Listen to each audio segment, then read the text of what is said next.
नमस्कार, मैं हूं नीलू। आप देख रहे हैं अपना उत्तराखंड। चलिए शुरू करते हैं खबरों के सिलसिले को। सीएम त्रिवेंद्र सिंह रावत चमोली के दौरे पर हैं।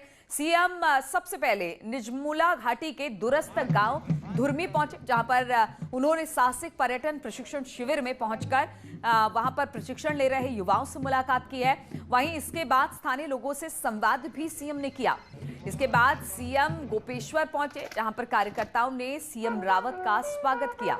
सीएम रावत पीजी कॉलेज स्थित जिम्नेशियम हॉल भी पहुंचे, जहां पर उन्हें पार्टी कार्यकर्ताओं के साथ बैठक की। सीएम ने कोरोना काल में पीएम केयर फंड में 10 लाख दान देने वाले बुजुर्ग महिला को शॉल भेंटकर सम्मानित किया। सीएम विकास योजनाओं को लेकर भी समीक्षा करेंगे। वहीं कल सीएम रुद्रप्रयाग के दौरे पर जाएंगे, जहां पर कई कार्यक्रमों में वो कल भी हिस्सा लेने वाले हैं।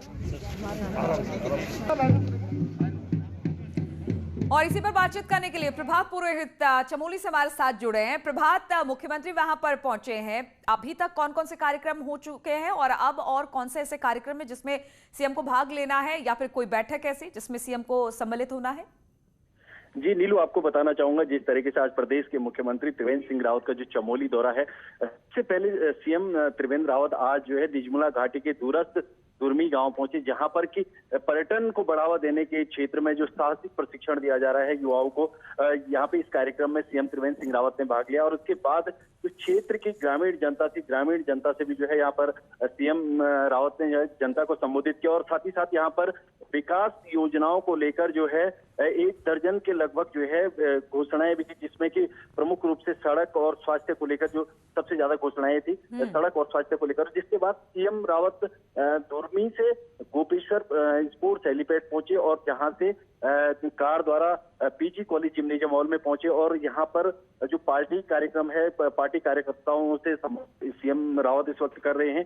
और जिसके बाद यहाँ पर जो सरकार द्वारा जो है निःशुल्क कोचिंग सेंटर चलाया जा रहा है, प्रेरणा कोचिंग सेंटर, वहां पर भी सीएम रावत निरीक्षण करेंगे। और उसके बाद जो है कुछ देर पीडब्ल्यूडी गेस्ट हाउस में जो है रेस्ट के बाद उसके बाद फिर 3 बजे से जो है जिला सभागार में जो जनपद स्तरीय अधिकारी हैं उनके साथ बैठक करेंगे और जो विकास योजनाएं हैं उनकी समीक्षा यहाँ पर करेंगे। उसके बाद जो साइंस पार्क यहाँ पर बनाया गया है और पहाड़ी संग्रहालय जो यहाँ पर बनाया गया, उसका भी जो है सीएम रावत निरीक्षण करेंगे। और जिसके बाद 5 बजे लगभग जो है फिर रुद्रप्रयाग के लिए रवाना होंगे। नीलू, ठीक है प्रभात, बहुत बहुत शुक्रिया आपका। तो कई कार्यक्रम मुख्यमंत्री के हो चुके हैं, कई कार्यक्रम में और मुख्यमंत्री को सम्मिलित होना है और चमोली के लिहाज से दौरा मुख्यमंत्री का बेहद अहम। बहुत बहुत शुक्रिया आपका तमाम जानकारी देने के लिए। और देहरादून से इस वक्त बड़ी खबर आ रही है। उत्तराखंड के पूर्व डीजीपी अनिल रतूड़ी को एक अहम जिम्मेदारी दी गई है। रतूड़ी को उत्तराखंड सेवा का अधिकार आयोग का आयुक्त बनाया गया है। मुख्य सचिव ओम प्रकाश ने इसके आदेश जारी कर दिए हैं। तो इस वक्त एक महत्वपूर्ण खबर आपको दे दें, हम आपको बता दें कि उत्तराखंड के पूर्व डीजीपी अनिल रतूड़ी को एक अहम जिम्मेदारी सौंपी गई है। रतूड़ी को उत्तराखंड सेवा का अधिकार आयोग का आयुक्त नियुक्त किया गया है। मुख्य सचिव ओम प्रकाश ने इस बात के आदेश जारी कर दिए हैं। और उत्तराखंड का पहला डिजिटल रेडियो स्टेशन ओहो रेडियो उत्तराखंड लॉन्च हो गया। रेडियो की दुनिया में 12 साल का अनुभव रखने वाले आरजे काव्य ने app based digital radio station स्थापित किया। मुख्यमंत्री त्रिवेंद्र सिंह रावत ने इसका उद्घाटन किया। इस रेडियो स्टेशन की खासियत यह है कि इसके प्रोग्राम सुनने के लिए शहर की लिमिट नहीं होगी। ऐप डाउनलोड कर इसे देश दुनिया में कहीं भी सुना जा सकता है। मुख्यमंत्री त्रिवेंद्र सिंह रावत ने रेडियो स्टेशन खोलने के लिए आरजे काव्य की जमकर तारीफ की। देहरादून से सारी दुनिया में इसको सुना जा सकेगा एक ऐप के माध्यम से। मुझे लग रहा था कि शायद कुछ एक सर्टेन एरिया को ही ये कवर करेगा, लेकिन पूरे उत्तराखंड को और दुनिया को ऐप के माध्यम से इसको सुन सकेंगे। ही जब लॉकडाउन में लगातार सभी लोग घर पे थे, वर्क फ्रॉम होम चल रहा था, कुछ लोग सो रहे थे और मैं सही मायने में जाग गया। और मुझे लगा कि बॉस ये सही टाइम है जब लोग इंटरनेट कंजप्शन बढ़ रहा है, ऐप वगैरह लोग समझ रहे हैं, इंटरनेट सभी जगह पहुंच गया है, तो क्या मैं अपने ये जो 13 साल का मेरे को रेडियो आता है इसको कुछ इस तरह से नए तरीके से लोगों तक पहुँचा पाऊँ। और मोबाइल सबके पास है, आज की डेट में एक्सेसिबल है ईजीली। तो फिर वहाँ से ये शुरुआत हुई कि चलिए ऐसा कुछ करते हैं।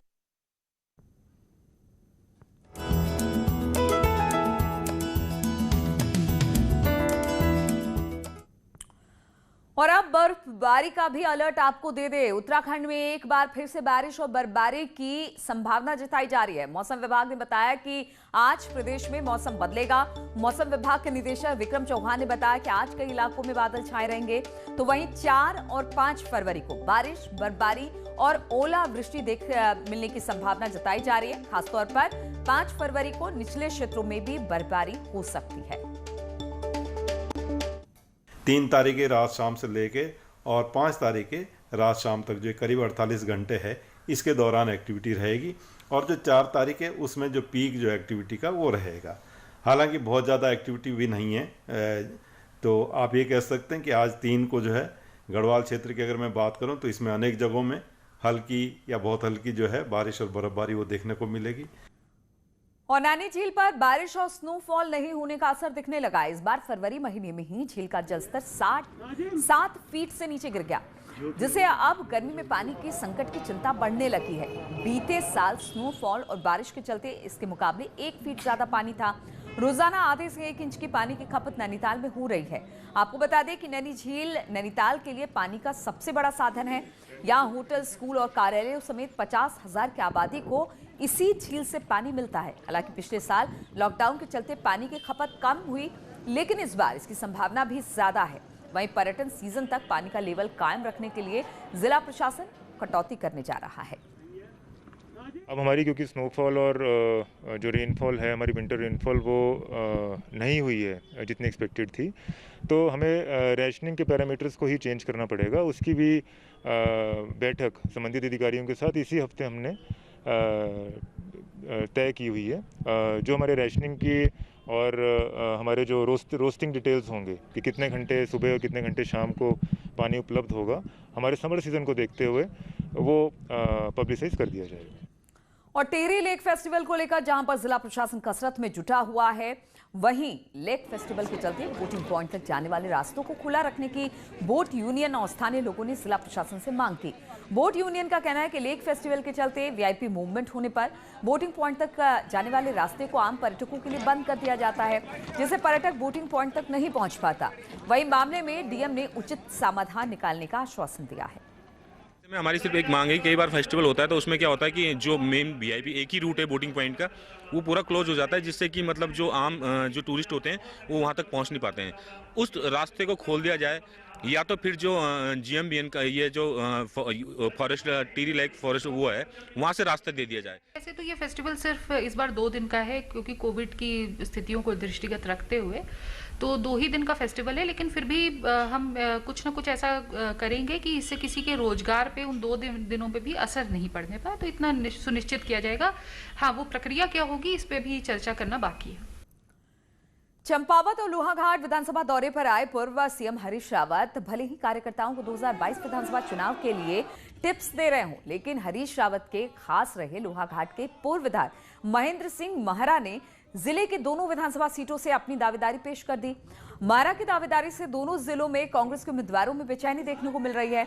तो वहीं महरा के टिकट मांगने के सवाल पर पूर्व सीएम हरीश रावत ने कहा कि महेंद्र महरा पार्टी के बड़े नेता हैं, उन्हें चुनाव लड़ना है या फिर लड़ाना है, उनकी भूमिका अहम रहने वाली है।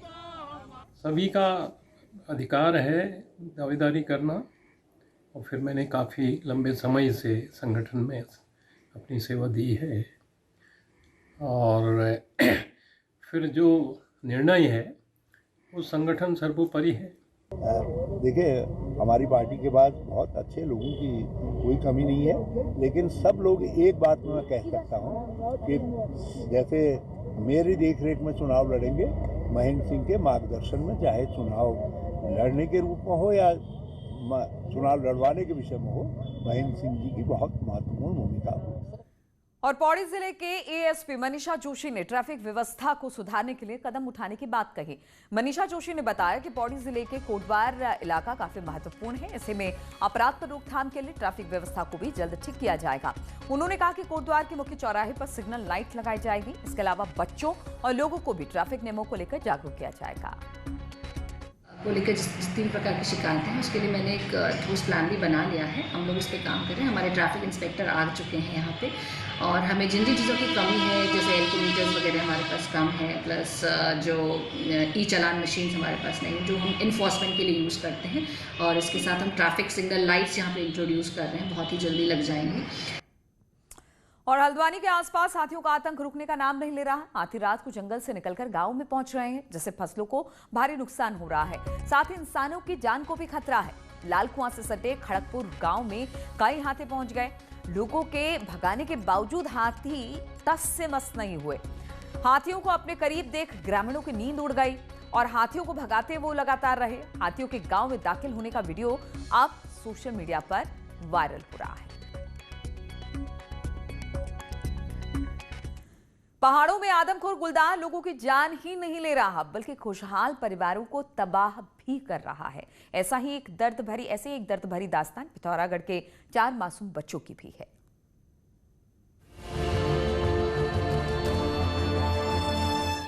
पिथौरागढ़ के आंगर में आदमखोर गुलदार ने कहने को तो सीमा देवी का शिकार किया, लेकिन जिंदगी तबाह हुई इन 4 बच्चों की।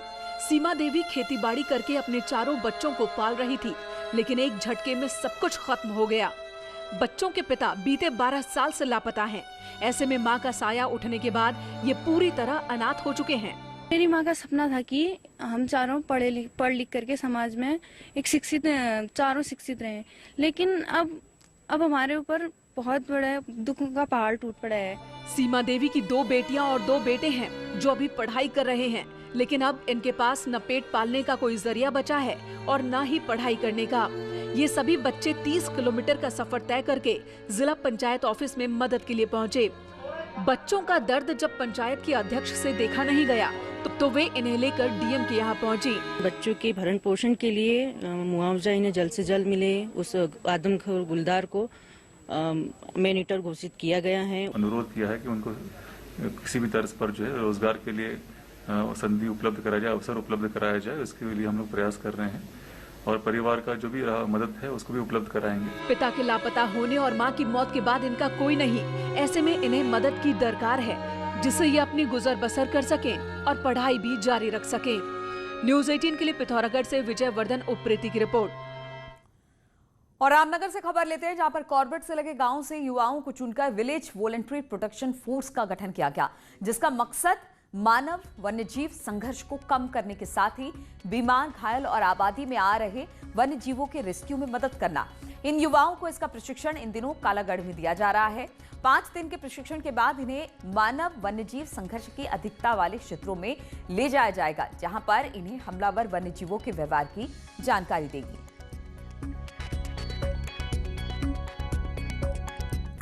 और कोटद्वार में एक ऐसा भी गांव जहां पर जश्न मनाने पर भी पाबंदी है। यहां के ग्रामीण जंगली जानवरों के आतंक के बीच जीने को मजबूर है।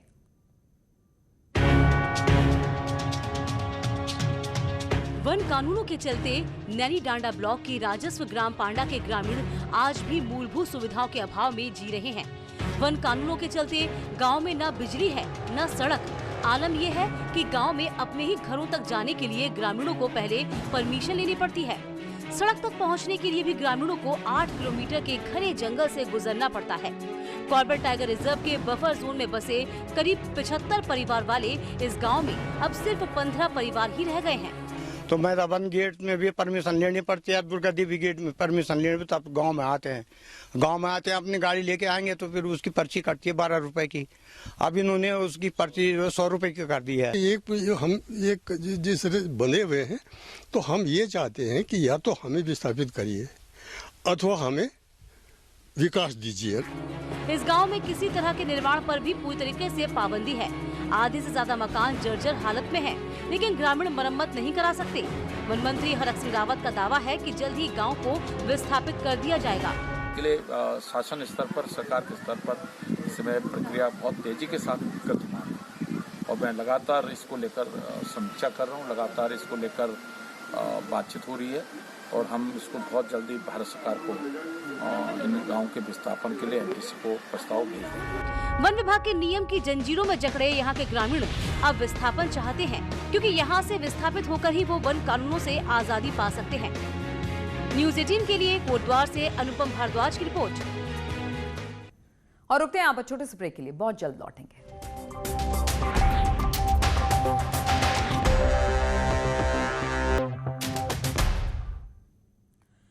ब्रेक के बाद एक बार फिर से आप सभी का स्वागत है। तो बारिश और स्नोफॉल नहीं होने का असर इस बार राज्य पुष्प बुरांश पर भी देखने को मिला।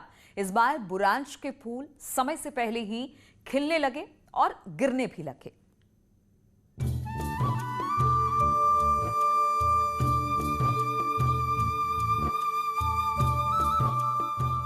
बसंत ऋतु के आगमन का प्रतीक बुरांश पहाड़ों में लालिमा बिखरने लगी है।